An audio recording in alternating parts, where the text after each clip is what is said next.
kahit kapos tayo, piliin para nating maging masaya. For this video kabagtas ay karawan nga ng aking pamangkin ng aking anak. Kaya napag-isipan namin magkapatid na maligo na lang kami para mag-enjoy ang lahat at isama naming lahat ang aming mga magulang at aming mga kapatid. Kaya paibihim pa nga lang ay linitsyon ko ng aking inaalagaang manok. At bago nga muna kami umalis ay nagsindi muna kami ng kandila sa simbahan ng San Jorge. At ang dahil malayo nga kami sa dagat kaya napag-isipan namin na sa dagat kaya maligo at sa Buri nga ang naisip namin na aming pupuntahan ngayon. At sa 50 minutes nga namin na pagbiyahe, nakarating na kami sa Buri. At ang hindi ko naman alam na pagdating nga doon sa parking area ay medyo may distansya pa pala patungo sa mga cottage. Kaya naglakad na muna kami para marating namin yung cottage na kanilang sinasabi. At pagdating nga namin doon sa main entrance ay may nagtitinda nga ng tuba at kailangan niya pala natin magbayad ng 10 pesos bawat isa para sa entrance fee. At nang makapasok na nga kami sa loob ay naghanap na kami kaagad ng cottage na magkakasya kami. At hindi na nagtagal ay nakahanap na kami kaagad ng cottage. Kaya lang nagtataka nga ako kasi may nakasulat na bawal daw magtambay dito. At sa halagang 700, ito na nga ang cottage, meron na siyang 2 lamisa. At nang dahil minsan nga lang nangyayari mga ganito, kaya pagdating namin doon na nagpicture-picture na agad kami. At nang dahil gutom na nga kami, at pagkatapos na magpicture ay kumain na kami kaagad. Para pagkatapos nito ay magbabad na kami kaagad. At nang dahil meron nga kaming dalang pinya, kaya binalatan na agad ito ni Kuya. At nga pala kay Kuya, maraming salamat sa pagpasakay sa amin. At pagkatapos naman magbalat ng pinya ni Kuya, ay tumulong pa nga siya sa pag-ihaw ng bangus na dala namin. At habang kumakain niya kami ng pinya, ay nakita ko naman itong mga nagpakaput. At kung hindi naman ako nagkakamali, siguro baptism ang ginagawa nila. At ito nga pala ang mga kasama namin ngayon, yung iba dahil nahuli sila kaya wala pa sila dito. At ito, solid nga pala ang pagpunta namin dito dahil kitang-kita namin sa bawat isa nga nag-i-enjoy nga kami dito. At habang nagtitingkaod to na nga ay medyo lumalakas na yung tubig at tumataas na rin ito, umaabot na sa ibang mga cottage. Buti na nga lang ang cottage namin ay medyo malayo-layo pa ito mula sa tubig. At nang makita ko nga itong tatlo kong kapatid ay pumunta na ako kaagad sa kanila para magbabad na rin.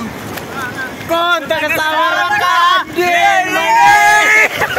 At hindi na rin nagtagal, pumunta na rin si tatay sa amin. At pagkatapos naman namin magbabad ay kumain na naman kami ulit. At ito nga pa lang, dalawang nagbe-birthday ngayon yung aking anak at ang aking pamangkin. Nang dahil napakalakas ng hangin dito, kaya pagsindi namin ng cake ay tinahuban na lang namin ng tuwalya. Pero kahit tinabunan na nga namin ng tuwalya ay pahirapan pa rin bago maglukot ito. Kaya halos lahat na kami tumulong na sa pagsindi ng kandila dito. At tingnan nyo naman ang dalawa, talagang napaka-excited niya nila sa pag-blow. At kahit hindi pa nga hiniwa ang cake, ayan, inunahan na ng mga bata. Dahil ito talagang pagkain na kilalang kilala ng mga bata. Kaya binanatan na nila kaagad kahit hindi pa nga ito nahiwa. At habang kumakain naman yung iba, si Kuya naman ay andun nga, abala naman siya sa pagkanta.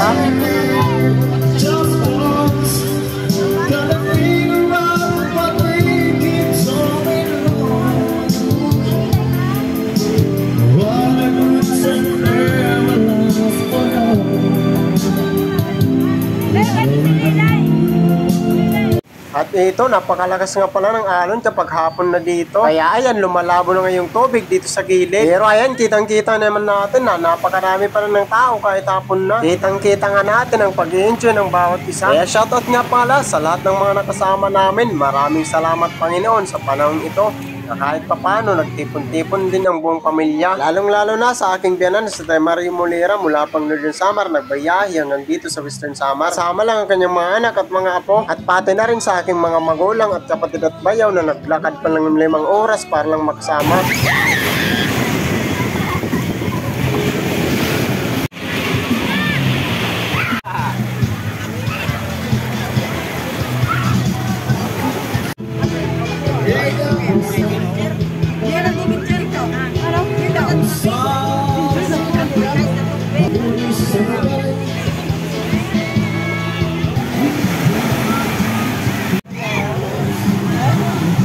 At ang dahil hapon na, kaya nagtima na kami ng aming mga dala para makauwi na kami kaagad dahil medyo malayo-layo pang aming uwian. Ay, salamandira na yun.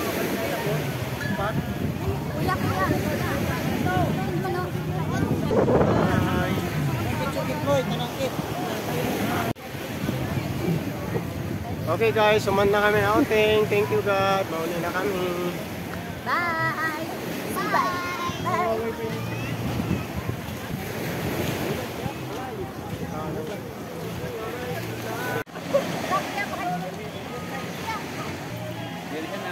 O paano? Dito na naman natatapos ang video ko. Maraming salamat na naman ulit sa suporta ninyo.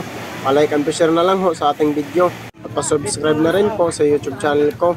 Bye-bye!